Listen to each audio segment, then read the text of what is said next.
It's considered one of the most important pieces of civil rights legislation ever. Because it undermines. For nearly half a century, the U.S. Supreme Court pulled the plug today on the Voting Rights Act. Section of the Voting Rights Act has been struck down. Let's bring in. You may face new obstacles to voting this November, thanks Millions of Americans' fundamental right to vote is being threatened. Hold on just a second. Things can't possibly be that bad. Are you the movie voice narrator guy? Anytime there's dramatic music, I show up. Huh. And yes, things really can be that bad. Here, let me take it all back to the beginning.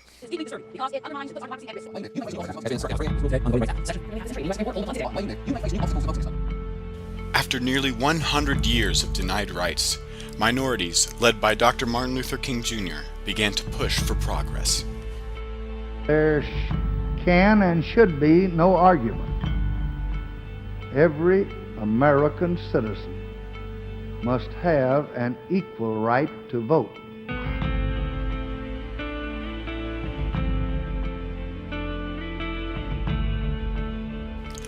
In 1965, President Johnson finally signed the Voting Rights Act into law. Well, I don't get it. How did all of a sudden this law stop being effective? Sections 4 and 5 of the VRA stated that certain areas needed to go through what was called pre-clearance, which meant that they would have to get approval from Washington before their voting laws could be passed. Okay, so then what happened? I thought you might ask. In 2013, in a 5-4 vote, the Supreme Court determined that these sections were unconstitutional. Chief Justice John Roberts summarized the opinion of the court with the statement: "The conditions that originally justified these measures no longer characterize voting in the covered jurisdictions." However, Ruth Bader Ginsburg wrote in her dissenting opinion that Congress had determined, based on voluminous record, that the scourge of discrimination was not yet extirpated. Ugh. But this is only one of the symptoms to a much larger issue. As you can see, many other states who were not previously covered by this section of the VRA had already passed photo ID laws that made it harder for people to vote. According to one recent survey, 1 in 5 voters lives in a state that requires photo ID to vote, but don't know it. Yeah, but it's an ID. Everyone has one. That's what a lot of figureheads said. It's an ID. Everyone has an ID. The people that are homeless, the people that go to vote, they get sick, they go to the hospital, they buy stuff. We asked a few students about this as well. I think photo ID isn't bad to show that, you're part of the state, I guess, but... That's what we thought at first glance too. But take a look at this. This year, a new voter ID law took effect in Wisconsin, limiting the ID you can use at the polls.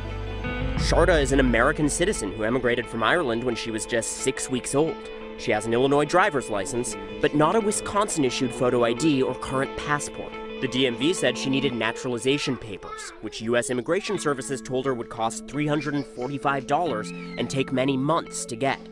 It's important to remember that according to the American National Election Study of 2012, more than 7% do not have a confirmed ID.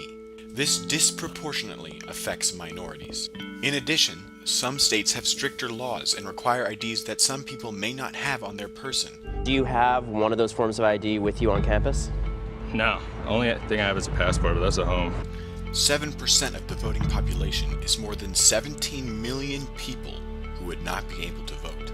The most important thing to take away is that this is not a Supreme Court issue. This requires bipartisan lawmaking, just like in 1965, to protect the fundamental rights of so many Americans. Take these words from Martin Luther King as hope. However difficult the moment, however frustrating the hour, it will not be long.